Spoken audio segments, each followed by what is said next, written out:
जय हिंद, जय जोहार साथियों। मैं नुतेश साहू आप सभी का अपने चैनल स्टडी ट्यून में हार्दिक स्वागत करता हूं। तो प्यारे साथियों, छत्तीसगढ़ पात्रता परीक्षा सन 2022 की तैयारी आप सब कर रहे हैं और उस तैयारी को आसान बनाने के लिए, उस तैयारी में आप सबकी मदद करने के लिए मैं नुतेश साहू एक बार पुनः आप सबकी सेवा में हाजिर हो चुका हूँ। तो प्यारे साथियों, आज की वीडियो में हम आपका टेस्ट लेने वाले हैं, है ना। और टेस्ट में 30 महत्वपूर्ण ऐसे प्रश्न जो कि बार बार विभिन्न राज्यों के टीटी एग्जाम में पूछे गए हैं, जो कि बाल विकास से संबंधित है, उन प्रश्नों को लेकर के आपका टेस्ट लेने वाले हैं। ठीक है, टेस्ट दिलाइएगा, मैं केवल आंसर बताऊंगा। आज की वीडियो में एनालिसिस नहीं करूंगा, समझाऊंगा बिल्कुल भी नहीं, है ना, क्योंकि ये टेस्ट सीरीज का वीडियो है। आपका टेस्ट लेना है, आपको स्वाकलन करना है कि आप कितने पानी में हैं। अभी तक आपने जितनी भी तैयारी की है तो वो तैयारी किस हद तक पहुंची है, ये आकलन आपको करना है इस वीडियो के माध्यम से। साथियों, प्यारे साथियों, 30 प्रश्न रहेंगे, है ना। ठीक है, 30 प्रश्न बाल विकास के जो विभिन्न टीटी में पूछा गया है वो इंपॉर्टेंट प्रश्न है। तो ये 30 प्रश्नों के माध्यम से आप अपना आकलन करेंगे। मैं आपको जो भी है प्रश्न करवाऊंगा और लास्ट में आपका कितना नंबर आया है ये आप बताने का प्रयास करेंगे कमेंट बॉक्स के माध्यम से। ठीक है, कमेंट करके ज़रूर बताइएगा कि 30 में से आपका कितना सही हुआ। ठीक है साथियों, चलिए शुरू करते हैं आज का वीडियो। प्यारे साथियों, पहला प्रश्न देखिए। पहला प्रश्न कहता है, बच्चों के विकास के संबंध में निम्नलिखित में से कौन सा कथन सही है। ऑप्शन इस प्रकार से है, विकास के क्षेत्र सुस्पष्ट हैं और उनका एक दूसरे से कोई संबंध नहीं। बाल विकास से संबंधित विभिन्न सिद्धांत बच्चों के विकास के विषय में एकमत है। बच्चों का विकास उनके सामाजिक संदर्भ से प्रभावित होता है। सभी बच्चों के लिए विकास एक निर्बाध और निरंतर प्रक्रिया है। तो बताइए क्या होगा इसका आंसर। 5 सेकंड आप सबके पास है, 5 सेकंड में जवाब देने का प्रयास करेंगे।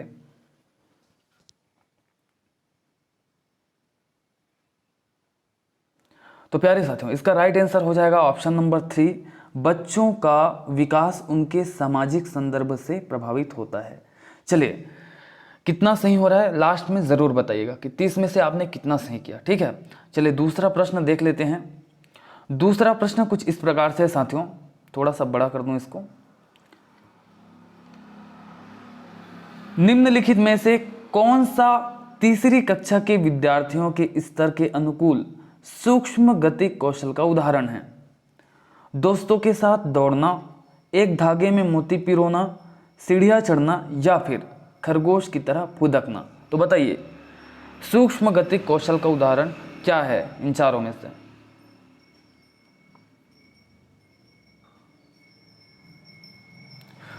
तो प्यारे साथियों, इसका राइट आंसर हो जाएगा ऑप्शन नंबर 2, एक धागे में मोती पिरोना। ठीक है, अब क्यों बहुत आसान है मैं समझाऊंगा नहीं, बहुत आसान है, खुद समझ सकते हैं इसको। ठीक है, क्योंकि आज का वीडियो टेस्ट सीरीज वाला वीडियो है, इसमें मैं समझा नहीं सकता। ठीक है,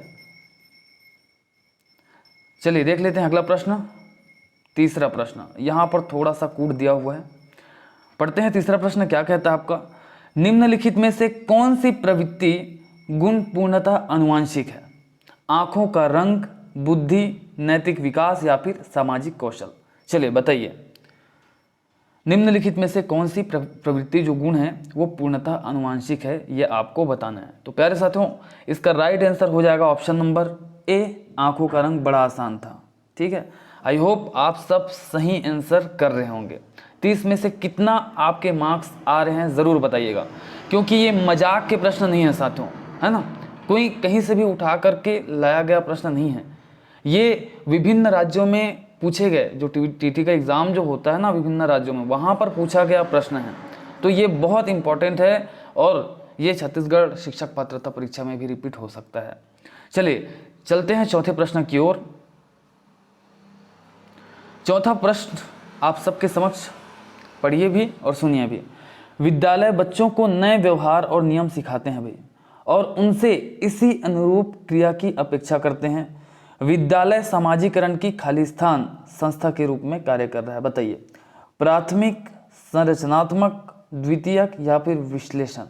क्या होगा इसका राइट आंसर बताने का प्रयास करेंगे।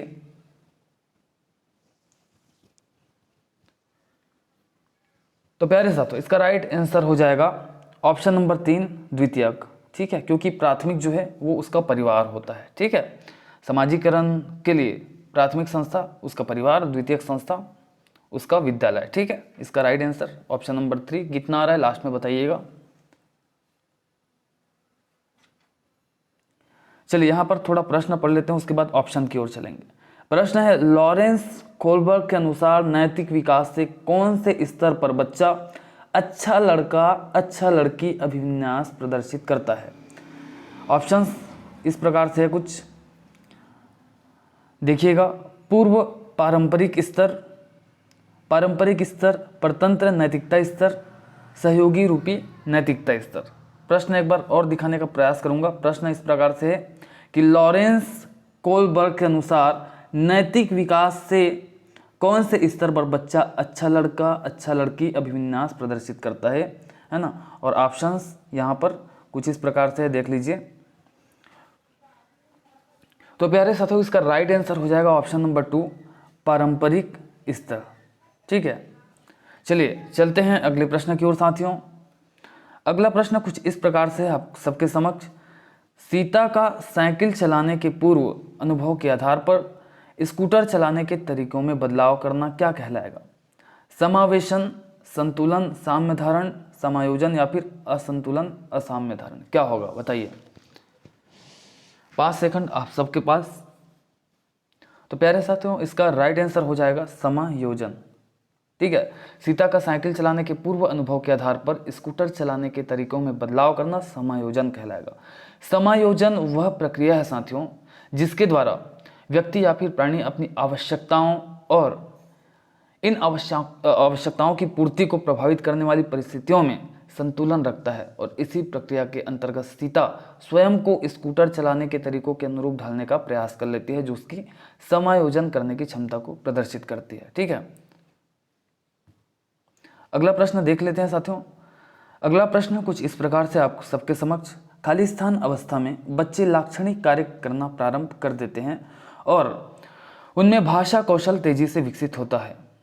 अमूर्त संक्रियात्मक, मूर्त संक्रियात्मक, पूर्व संक्रियात्मक या फिर संवेदीगामक या फिर पेशेगामक अवस्था। तो प्यारे साथियों, पूर्व संक्रियात्मक अवस्था में बच्चे लाक्षणिक कार्य करना प्रारंभ कर देते हैं और उनमें भाषा कौशल तेजी से विकसित होता है। इस अवस्था में बालक स्वकेंद्रित व स्वार्थी न होकर दूसरों के संपर्क में ज्ञान अर्जित करता है। अब वह खेल, अनुकरण, चित्र निर्माण तथा भाषा के माध्यम से वस्तुओं के संबंध में अपनी जानकारी अधिकाधिक बढ़ाता जाता है। ठीक है, तो ऑप्शन नंबर 3 जो है आपका राइट आंसर हो जाएगा, पूर्व संक्रियात्मक अवस्था। ठीक है साथियों, लास्ट में ज़रूर बताइएगा आपके कितने मार्क्स आ रहे हैं 30 में से। अगला प्रश्न आप सबके समक्ष। खाली स्थान में एक अध्यापिका और 2 से 4 विद्यार्थी एक सहयोगी गुट बनाते हैं और एक एक करके लेखांश पर संवाद को आगे बढ़ाते हैं। अन्योन्य शिक्षण, पाठ खोजी अधिगम में या फिर क्रमबद्ध अनुदेशन में। क्या होगा?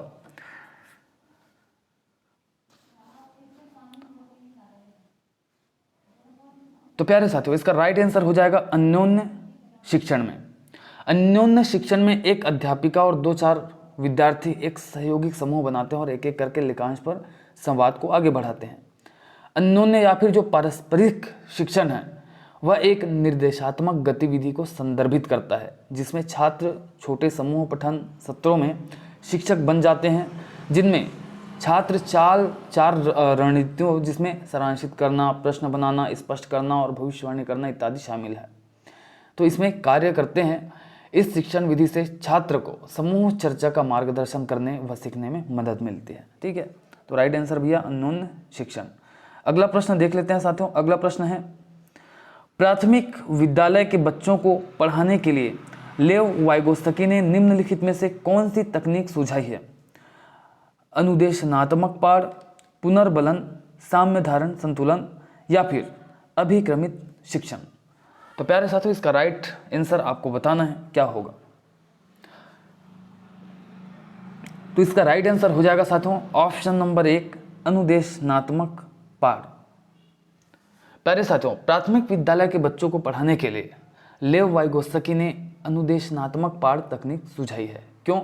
क्योंकि इस तकनीक के अंतर्गत शिक्षक एक छात्र या छात्रों की पूर्व समझ और नई शिक्षा वर्ग के बीच एक स्पष्ट संबंध का निर्माण करता है। यह रणनीति एक इकाई के रूप में सबसे अच्छे तरीके से उपयोग में लाई जाती है जहां पाठ पठन एक दूसरे के साथ जुड़ा रहता है। अगला प्रश्न देखते हैं साथियों क्या होगा। ठीक है, तो 9वां का राइट आंसर हो जाएगा अनुदेशनात्मक पाठ। ठीक है, अगला प्रश्न है प्रगतिशील शिक्षा के संदर्भ में निम्नलिखित में से कौन सा कथन सही है, आपको बताना है। जो कथन सही है वही बताना है। ठीक है, कम क्षमता वाले बच्चों की कक्षा में उपेक्षा करनी चाहिए, कक्षा में प्रजातंत्र का कोई स्थान नहीं होना चाहिए, विद्यार्थियों को समस्या समाधान हेतु प्रोत्साहित करना चाहिए, या फिर कक्षा मुख्यतः पाठ्य पुस्तक केंद्रित होनी चाहिए और सभी नियम शिक्षक निर्धारित होने चाहिए। बहुत आसान सा प्रश्न है साथियों, क्या होगा ज़रूर बताने का प्रयास करेंगे। तो ये गलत हो जाएगा आपका भैया, उपेक्षा नहीं कर सकते, है ना। प्रजातंत्र का स्थान होना ही चाहिए, तो ये भी आपका कट जाएगा। और जो कक्षा है वो मुख्यतः पाठ्य पुस्तक पर केंद्रित नहीं होना चाहिए, है ना। ठीक है, विभिन्न गतिविधियां भी होनी चाहिए, तो ये भी कट जाएगा। बचा कौन, ऑप्शन नंबर 3 ही आपका राइट आंसर हो जाएगा। तो आपने सोचा था कि नहीं, बिल्कुल लास्ट में बताइएगा 30 में से आपका कितना सही हुआ। अगला प्रश्न देखने का प्रयास करते हैं। अगला प्रश्न कुछ इस प्रकार से, हार्वर्ड गार्डनर के अनुसार किसी अन्य व्यक्ति के मनोदशा, स्वभाव और प्रवृत्ति को समझकर प्रतिक्रिया देने की योग्यता को किस नाम से जाना जाता है, आपको बताना है। भाषात्मक बुद्धि, शारीरिक गत्यात्मक बुद्धि, अंतर्वैयक्तिक बुद्धि, या फिर अंतर्वैयक्तिक बुद्धि। तो आपको बताना है क्या सही है प्यारे साथियों। इसका राइट आंसर हो जाएगा अंतर्वैयक्तिक बुद्धि, ये आपका सही हो जाएगा। प्यारे साथियों, हार्वर्ड गार्डनर के अनुसार किसी अन्य व्यक्ति के मनोदशा, स्वभाव और प्रकृति को समझकर प्रतिक्रिया देने की योग्यता को अंतर्वैयक्तिक बुद्धि के नाम से जाना जाता है। अंतर्वैयक्तिक से तात्पर्य किसी अन्य व्यक्ति के साथ अपने मनोभाव को स्थापित करना है, जिससे संबंधित व्यक्ति के संबंध में विचारों को आसानी से समझा जा सकता है। चलिए अगला प्रश्न देख लेते हैं। अगला प्रश्न आप सबके समक्ष, लड़की की तरह न रो, तुम लड़के हो, पिता के द्वारा पुत्र को कहा गया यह वाक्य क्या दर्शाता है। बहुत ज़्यादा बार इसको पूछा गया है, बहुत सारे एग्जाम्स में। ठीक है, जेंडर पहचान, जेंडर रूढ़िवादिता, जेंडर सातव्यता, या फिर जेंडर समानता। क्या होगा, राइट आंसर बताने का प्रयास करेंगे। तो प्यारे साथियों 5 सेकंड आप सबके समक्ष, आप सबके पास। तो 12वां प्रश्न का राइट आंसर हो जाएगा ऑप्शन नंबर 2, जेंडर रूढ़िवादिता। ठीक है, आप सबने सही किया होगा, ये आशा रखता हूँ मैं। लास्ट में ज़रूर बताइएगा 30 में से कितना आपका हुआ है। ठीक है, चलिए अगला प्रश्न देख लेते हैं साथियों। अगला प्रश्न आप सबके समक्ष, निम्नलिखित में से कौन सा कथन सतत और व्यापक मूल्यांकन के संदर्भ में सही नहीं है, आपको बताना है। यह शिक्षकों के लिए शिक्षार्थियों का निरंतर परीक्षण करने का आसान तरीका है। अध्यापन अधिगम प्रक्रिया में नवीनतम प्रक्रिया, यह विद्यार्थियों में अध्ययन के प्रति रुचि पैदा करता है, या फिर पारंपरिक पेपर कलम परीक्षण विद्यार्थियों की सभी विशेषताओं और क्षमताओं का आकलन नहीं कर पाते हैं। क्या होगा बताइए। चलिए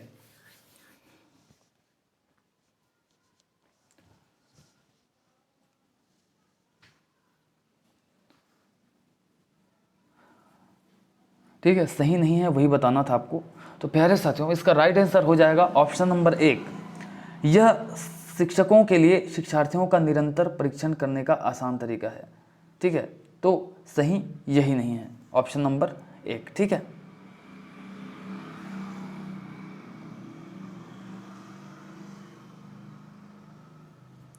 चलिए अगला प्रश्न देखने का प्रयास करते हैं।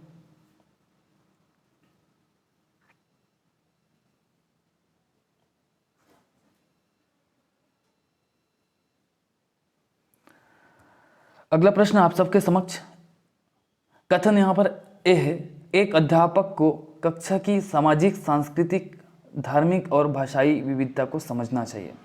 और इस कथन के लिए तर्क है कि कक्षा में विद्यार्थी एक समरूप समूह गठित करते हैं।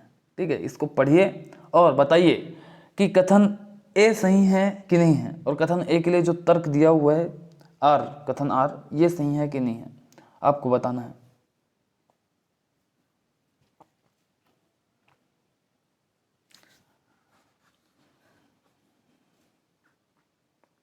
तो प्यारे साथियों इसका राइट आंसर हो जाएगा ऑप्शन नंबर 3, कथन ए सही है, लेकिन जो आर है आपका जो रीज़न तर्क वो गलत है ना। देखिए, एक अध्यापक जो है उसको कक्षा की सामाजिक, सांस्कृतिक, आर्थिक और भाषाई विविधता को समझना चाहिए ताकि विद्यार्थियों को उस अनुरूप समझा सके, है ना। कक्षा में विद्यार्थी एक समरूप जो समूह है उसका गठन नहीं करते, क्योंकि विद्यार्थी किसी कक्षा में विभिन्न पृष्ठभूमि के होते हैं, उसमें समरूपता का अभाव पाया जाता है। ठीक है, तो ऑप्शन जो 3 है वो सही हो जाएगा। कथन ए आपका सही है, लेकिन जो उसके लिए तर्क दिया हुआ है कथन तर्क आर, ये गलत है। चलिए अगला प्रश्न देखने का प्रयास करते हैं साथियों। चलिए अगला प्रश्न आप सबके समक्ष, विद्यार्थियों को एक इंद्रधनुष के रंगों का क्रम सिखाने के लिए प्रियंका बैनी आह पीनाला रंगों के क्रम को स्मरण करने हेतु प्रयोग की गई यह योजना क्या कहलाती है। मतलब उसको एक सूत्र दिया गया है जो इंद्रधनुष के रंग है ना, उसको याद करने के लिए बैनी आह पीना ला। तो ये जो रंगों का क्रम है उसको स्मरण करने हेतु जो प्रयोग की गई है यह योजना क्या कहलाती है, आपको बताने का प्रयास करना है। साधन लक्ष्य विश्लेषण, स्मरणोपकारी, वितरित अभ्यास या फिर लक्ष्य निर्देशित योजना, क्या कहलाएगा जरूर बताने का प्रयास करेंगे।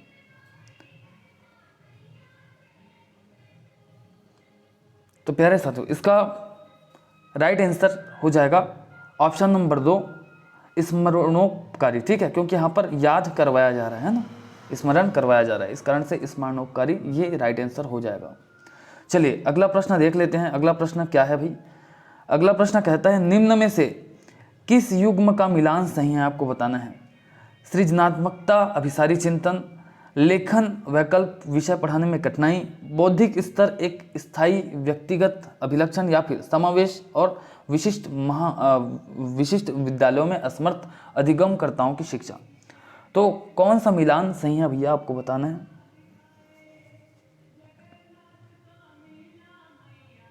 तो प्यारे साथियों, जो ऑप्शन नंबर 2 है लेखन वैकल्प, ठीक है, तो लेखन और वैकल्प, विषय पढ़ने में कठिनाई, लेखन वैकल्प और विषय पढ़ने में कठिनाई, ये जो युग्म है ये बिल्कुल सही है और बाकी जो 3 ऑप्शंस है वो गलत है और सही को तलाश करना था। तो राइट आंसर क्या हो जाएगा, ऑप्शन नंबर 2 आपका सही हो जाएगा साथियों। चलिए अगला प्रश्न देख लेते हैं।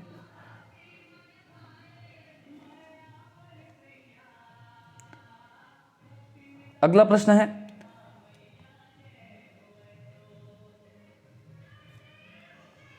निम्नलिखित में से कौन सी युक्ति अधिगम निःशक्तता वाले विद्यार्थियों के समावेश के सफल क्रियान्वयन हेतु प्रभावशील है।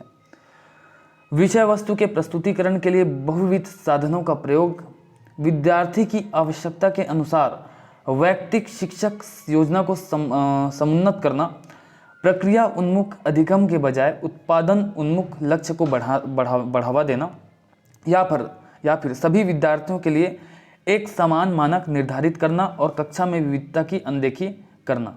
तो चलिए बताइए क्या सही होगा।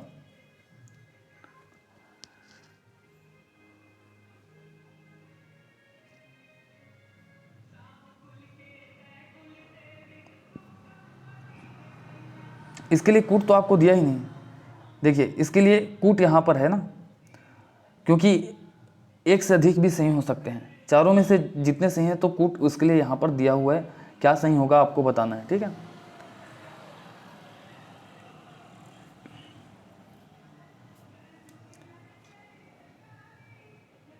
चलिए थोड़ा सा और आराम से देख लीजिए, ठीक है, पढ़ लीजिए।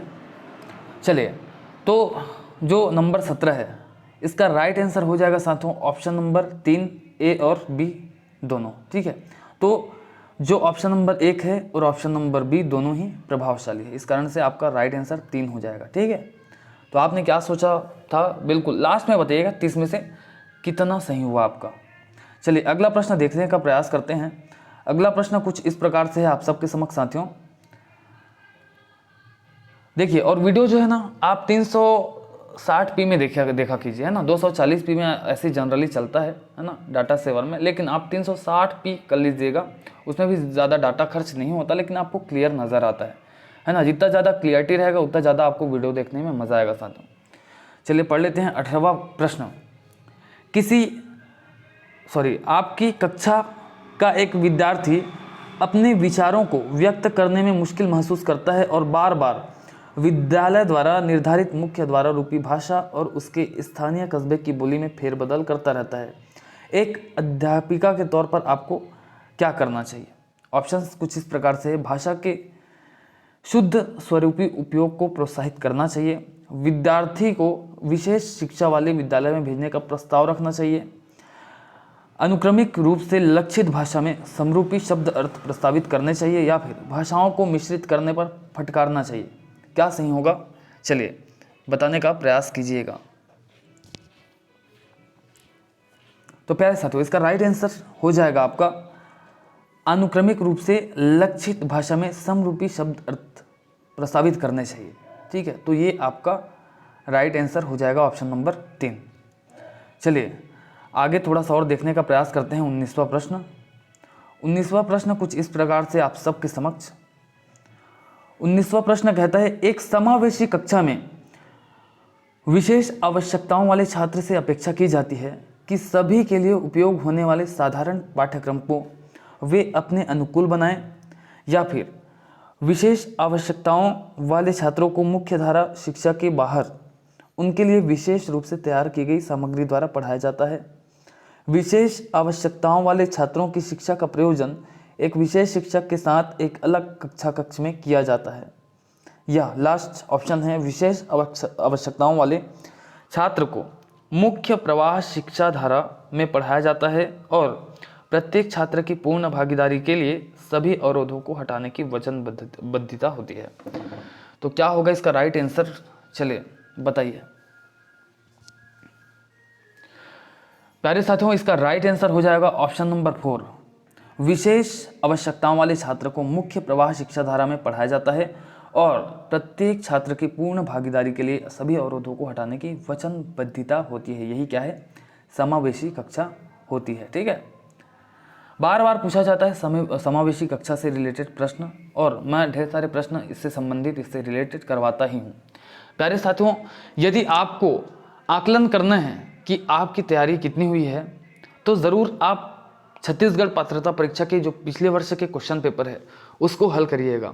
यदि आप सबके पास नहीं है तो मेरे पास अवेलेबल है 5 साल के पेपर्स 2011, 2014, 2016, 2017, 2019, साथ ही साथ 3 वर्ष के मॉडल आंसर है 2016 का, 2017 का, 2019 का।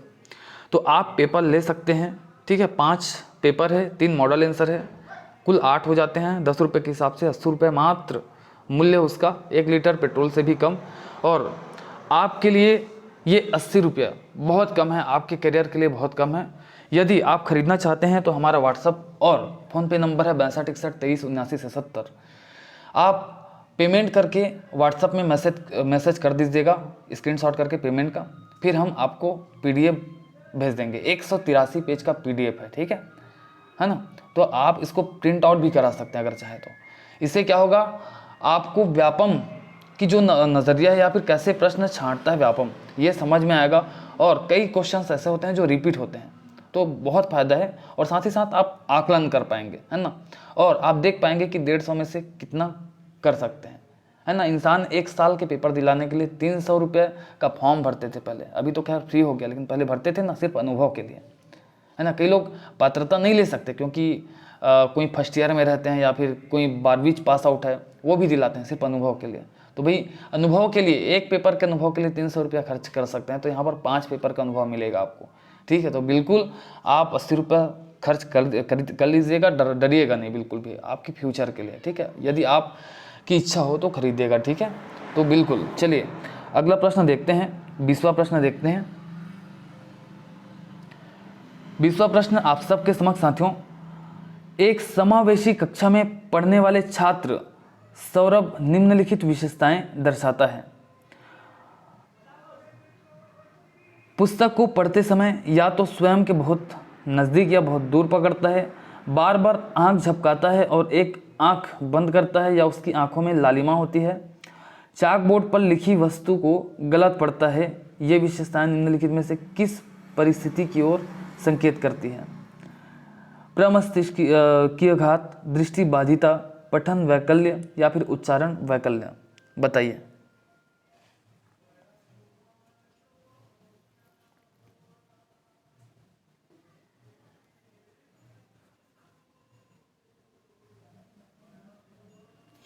देखिए विशेषता ये है ना, 3 विशेषता है, तो इन विशेषताओं को समझ करके आपको बताना है कि कौन सी परिस्थिति की ओर संकेत करती है जो विशेषताएं हैं, है ना। ऑप्शंस आपके समक्ष है, देख लीजिएगा। प्यारे साथियों, इसका राइट आंसर हो जाएगा ऑप्शन नंबर 2, दृष्टि बाधिता। ठीक है, चलिए अगला प्रश्न देखते हैं। अगला प्रश्न आप सबके समक्ष साथियों, थोड़ा सा इसको बड़ा कर देते हैं ना, थोड़ा ज़्यादा मजा आएगा। चलिए 21वां नंबर है, राष्ट्रीय शिक्षा नीति 2020 में निम्नलिखित में से कौन सा प्रावधान नहीं सुझाया गया, आपको बताना है। नहीं सुझाया गया ना, ये बताना है। प्रत्येक विद्यार्थी की विशिष्ट क्षमताओं को पहचानना और बढ़ावा देना महत्वपूर्ण है। रट्टा मारकर सीखने और परीक्षाओं के लिए सीखने की बजाय प्रत्यात्मक समझ पर बल देना चाहिए। सृजनात्मकता पर पर्याप्त ध्यान देना चाहिए और तार्किक निर्णय करने और नवाचारिता को प्रोत्साहित करने के लिए विवेचनात्मक चिंतन को बढ़ावा देना चाहिए। या फिर बच्चों में अनुपालन को बढ़ावा देने के लिए अध्यापक को इनाम और दंड का प्रयोग करना चाहिए। क्या होगा राइट आंसर, आप बताने का प्रयास करेंगे साथियों। तो प्यारे साथियों, इसका राइट आंसर हो जाएगा ऑप्शन नंबर 4, बच्चों में अनुपालन को बढ़ावा देने के लिए अध्यापक को इनाम और दंड का प्रयोग करना चाहिए। ये बिल्कुल नहीं सुझाया गया है राष्ट्रीय शिक्षा नीति 2020 में। ठीक है, तो यही आपका राइट आंसर हो जाएगा। बहुत आसान था, आई होप आप सबने सही किया होगा। अगला प्रश्न साथियों, संगवारी हो, विद्यालयों में पाठ्यक्रम निर्धारित करने हेतु इस प्रकार का पाठ्यक्रम नियम लागू करना चाहिए जो खाली स्थान से खाली स्थान और खाली स्थान से खाली स्थान की ओर बढ़े। तो ये बहुत मज़ेदार प्रश्न है साथियों, ज़रूर इसका उत्तर देने का प्रयास आप सब करेंगे। अमूर्त से मूर्त, स्थानीय से वैश्विक, या फिर मूर्त से अमूर्त, वैश्विक से स्थानीय, मूर्त से अमूर्त या फिर स्थानीय से वैश्विक, अमूर्त से मूर्त या फिर वैश्विक से स्थानीय। चलिए बताइए क्या होगा इसका राइट आंसर। तो प्यारे साथियों, विद्यालयों में पाठ्यक्रम निर्धारित करने हेतु इस प्रकार का पाठ्यक्रम नियम लागू करना चाहिए जो मूर्त से अमूर्त और स्थानीय से वैश्विक की ओर आगे बढ़े, ताकि विद्यार्थियों में शिक्षा का समावेशन उच्च स्तरीय प्रारूप में हो सके और उनका सर्वांगीण विकास संभव बने। इससे चिंतन क्षमता, कार्य क्षमता एवं सृजनशीलता में व्यापक बढ़ोतरी होती है। तो प्यारे साथियों, इसका राइट आंसर क्या हो जाएगा, ऑप्शन नंबर 3, मूर्त से अमूर्त और स्थानीय से वैश्विक होना चाहिए। ठीक है, तो ये आपका राइट आंसर हो जाएगा। देख लीजिए आपका कितना सही हो रहा है भैया। 22 प्रश्न हो गए ना, 8 प्रश्न और बाकी है। कम से कम 30 में से अगर आपने 20 भी कर लिए ना तो कोई बात नहीं, बहुत अच्छा बात है ना। आप लगभग बहुत अच्छा कर रहे हैं, और 30 में 30 आ जाए किसी का तो भैया सोने पे सुहागा है यार, है ना। चलिए 23वां प्रश्न देखने का प्रयास करते हैं साथियों।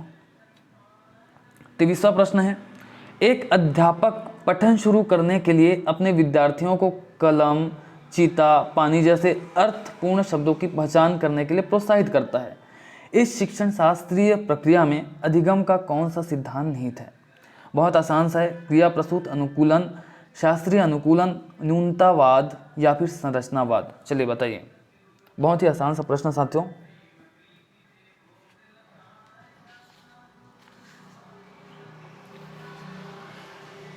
प्यारे साथियों, इसका राइट आंसर हो जाएगा ऑप्शन नंबर 3, न्यूनतावाद। ठीक है, किसी अध्यापक द्वारा पठन प्रारंभ करने के लिए अपने विद्यार्थियों को कलम, चीता और पानी जैसे अर्थपूर्ण शब्दों की पहचान हेतु प्रोत्साहित किया जाना शिक्षण शास्त्रीय प्रक्रिया में अधिगम का न्यूनतावाद सिद्धांत को संदर्भित करता है, क्योंकि इस सिद्धांत में यह व्याख्या किया जाता है कि किसी भी जटिल परिघटना को समझने के लिए केवल उससे संबंधित सबसे सरल भौतिक भागों के गुणों व व्यवहारों को समझने की आवश्यकता होती है। चलिए देख लेते हैं अगला प्रश्न, 24वां प्रश्न साथियों।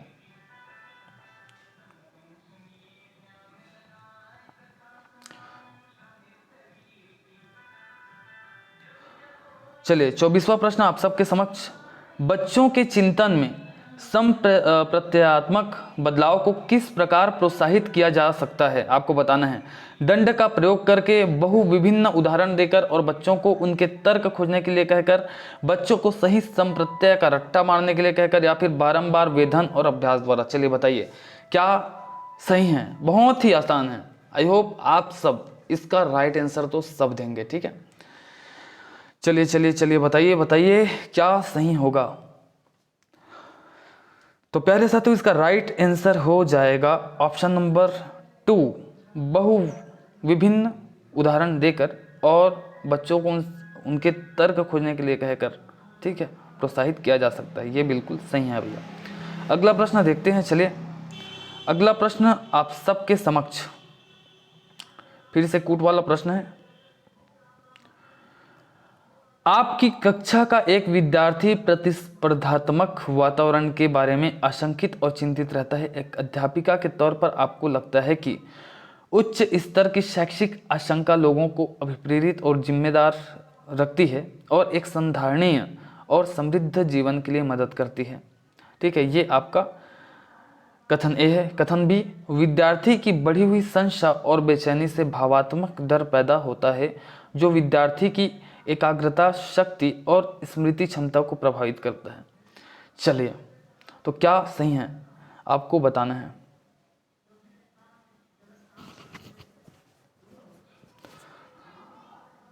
तो प्यारे साथियों, इसका राइट आंसर हो जाएगा जो आपका ए कथन है ये गलत है। ठीक है, ये क्या है, गलत है, और बी जो है बिल्कुल सही है। तो बता देना है कि ए गलत है किंतु बी सही है, तो ऑप्शन नंबर ए आपका सही हो जाएगा। ठीक है साथियों, चलिए अगला प्रश्न देखते हैं। अगला प्रश्न आप सबके समक्ष, अनुसूचित जातियों और जनजातियों से जुड़े बच्चे प्रथम पीढ़ी विद्यालयगामी, लड़कियां और दिव्यांग बालक शिक्षा की पहुंच के संदर्भ में खाली स्थान स्तर पर है। थोड़ा कठिन है साथियों, अच्छे से समझिए प्रश्नों को और जवाब दीजिए।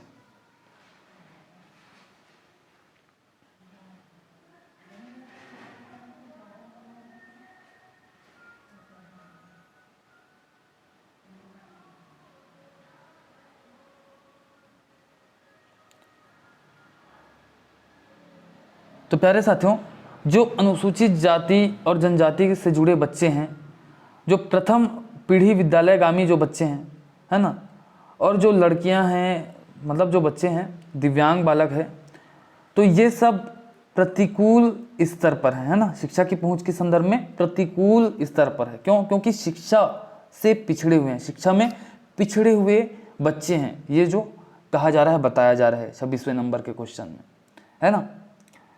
इस कारण से इनमें जो सर्वांगीण विकास है अपने प्राथमिक स्तर से भी नीचे है, तो ये प्रतिकूल स्तर में है जो बच्चे हैं ना। तो राइट आंसर हो जाएगा आपका ऑप्शन नंबर 1, प्रतिकूल, है ना। चलिए अगला प्रश्न देखते हैं, फिर से कूट वाला प्रश्न। कथन ए कहता है, विद्यालय में अधिगम बच्चों के सामाजिक संदर्भों से निर्लिप्त होना चाहिए। ठीक है, क्या कह रहा है कथन, विद्यालय में अधिगम जो है बच्चों के सामाजिक संदर्भों से निर्लिप्त होना चाहिए। और तर्क ये है कि विद्यालय में प्रवेश से पहले ही छात्रों के पास सुपरिभाषित शब्द भंडार और प्रत्ययों की समझ होती है। दिए गए विकल्पों में से उपयुक्त का चुनाव आपको करना है, कौन सा सही है।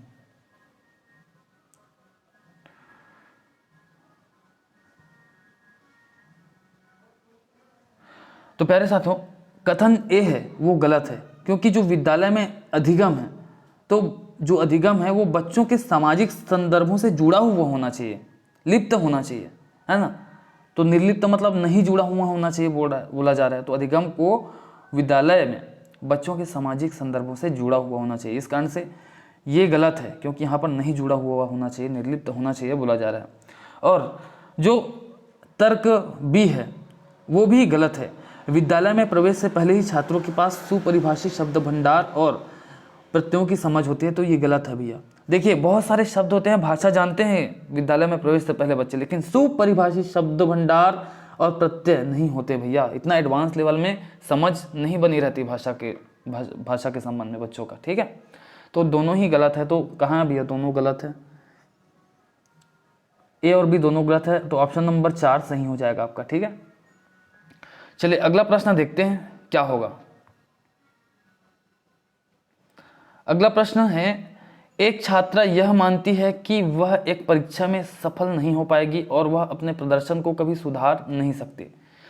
सामर्थ्य के संदर्भ में छात्रा का यह विश्वास उसके अधिगम को किस प्रकार प्रभावित करता है, बताइए।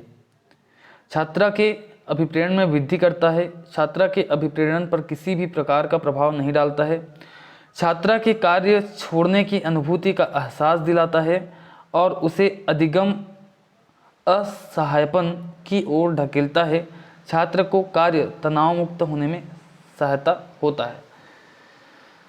चलिए जल्दी बताइए, 2 प्रश्न और इसके बाद फिर उसके बाद आपका रिजल्ट लेना है भैया कि कितना आया 30 में से।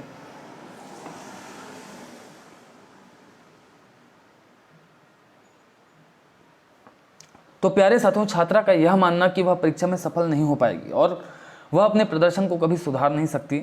सामर्थ्य के संदर्भ में छात्रा का यह विश्वास उसके अधिगम को कार्य छोड़ने की अनुभूति का एहसास दिलाता है और उसे अधिगम असहायपन, ठीक है, अधिगम असहायपन की ओर ढकेलता है। छात्र का यह कार्य अधिगम के विपरीत प्रदर्शित होता है। ठीक है साथियों, चलिए तो राइट आंसर क्या हो जाएगा भैया आपका? Option number 3। ठीक है, छात्र के कार्य छोड़ने की अनुभूति का एहसास दिलाता है और उसे अधिगम असहायपन की ओर धकेलता है। अगला प्रश्न देख लेते हैं भैया, चलिए।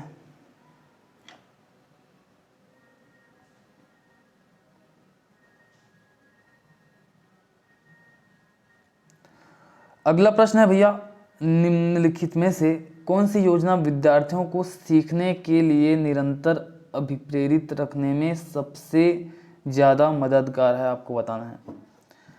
विद्यार्थियों में योग्यता की संवृद्धिक धारणा विकसित करना, इनामों का निरंतर वितरण और छात्रों में प्रतिस्पर्धा को बढ़ावा देना, असफलता को अनियंत्रित कारकों पर प्रतिपादित करना, विद्यार्थियों में प्रदर्शन अभिमुखी लक्ष्यों को बढ़ावा देना। चलिए बताइए क्या होगा?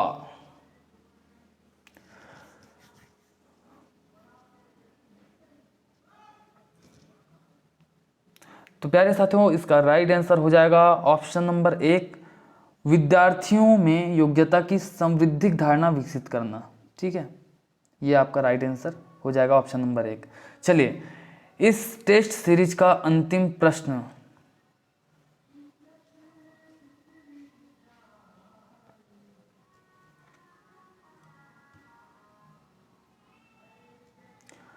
अंतिम प्रश्न है जी, बच्चों द्वारा की गई त्रुटियां क्या दर्शाती है? निम्न बुद्धि, कम क्षमता, उनकी ज्ञान प्रजनन की अक्षमता, बच्चों की चिंतन प्रक्रिया जो वयस्कों से गुणात्मक रूप से अलग है। चलिए क्या होगा? चलिए अंतिम प्रश्न है इस टेस्ट का। लास्ट में पक्का बताना ना कमेंट करके कि भैया 30 में से कितना आया आपका, पता तो चले। और ईमानदारी से, पता चला 30 में से 11 ही सही हैं और बोल रहे हैं 30 में 30 आया सर हमारा, तो ये भी नहीं भाई। सच बोलने से डरना नहीं चाहिए इंसान को यार, बिंदास बोलिए, क्योंकि सच बोलेंगे ना, अपनी कमियों को और खुद से उभारेंगे ना, तो कमियां दूर होने का प्रयास ज़्यादा रहता है, चांसेस ज़्यादा रहता है। अगर कमियों को छुपाएंगे तो कमियों को दूर नहीं कर पाएंगे, एक बात याद रखिएगा। तो प्यारे साथियों, इसका राइट आंसर हो जाएगा ऑप्शन नंबर 4, बच्चों की चिंतन प्रक्रिया जो वयस्कों से गुणात्मक रूप से अलग है। ठीक है, ये आपका राइट आंसर हो जाएगा। तो प्यारे साथियों, आप शिकायत मत कीजिएगा कि सर आपने समझाया नहीं, जो क्वेश्चन है उसके आंसर आपने डील नहीं किया।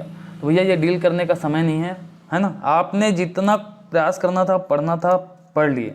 अभी तक टेस्ट दिलाइए 30 में से कितना आता है ये बताइए। ये बताने का समय है अभी फिलहाल तो, क्योंकि 6 दिन बचे हैं, 6 दिन भी नहीं, हाँ 6 दिन मान के चलते हैं, तो वही है, टेस्ट दिलाना है। तो ठीक है, कमेंट कर दीजिएगा आप सब, मुझे इंतज़ार रहेगा कि आपके कितने में कितना आया। 30 मतलब कितने में, सॉरी नहीं, 30 में कितना आया, ये देखने का इंतज़ार रहेगा। मतलब बहुत ज़्यादा उत्सुक रहूँगा मैं, देखना चाहूँगा कि कितना बना पा रहे हैं आप सब। तो प्यारे साथियों, वीडियो अच्छा लगा हो तो लाइक ज़रूर कीजिएगा, है ना। और अभी तक हमारे चैनल को सब्सक्राइब नहीं किया है तो सब्सक्राइब कर दीजिएगा, बेल आइकन को प्रेस कर दीजिएगा, क्योंकि इसी प्रकार से वीडियो आते रहेंगे। ठीक है साथियों, तो आज के वीडियो में बस इतना ही, मिलते हैं अगले वीडियो में, तब तक के लिए जय हिंद, जय जोहार, जय छत्तीसगढ़।